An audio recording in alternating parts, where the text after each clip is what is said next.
First టెస్ట్ను 3 రోజుల్లో ముగించిన భారత జట్టు ఇప్పుడు 2 టెస్ట్ల సిరీస్ను క్లీన్ స్వీప్ చేసేందుకు సిద్ధమైంది. ఇవాళ నుంచి ఢిల్లీలోని అరుణ్ జైట్లీ స్టేడియం వేదికగా భారత్ వెస్టిండీస్ మధ్య ఆఖరి టెస్ట్ మ్యాచ్ జరగనుంది.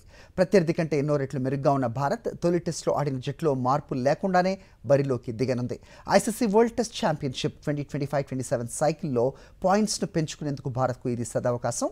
మరోవైపు ఉనికి కోసం పాకులాడుతున్న వెస్టిండీస్ ఈ మ్యాచ్లో కనీస పోటీ అయినా ఇస్తుందా లేక ఈ పోరు సైతం ఏకపక్షంగానే ముగుస్తుందా అన్నది ఆసక్తికరంగా మారింది.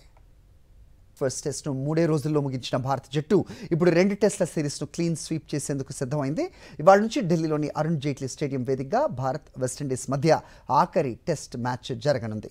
ప్రత్యర్థి కంటే ఎన్నో రెట్లు మెరుగ్గా ఉన్న భారత్ తొలి టెస్ట్లో ఆడిన జట్టులో మార్పులు లేకుండానే బరిలోకి దిగనుంది. ఐసీసీ వరల్డ్ టెస్ట్ ఛాంపియన్షిప్ 2025-27 సైకిల్లో పాయింట్స్ను పెంచుకునేందుకు భారత్కు ఇది సదవకాశం.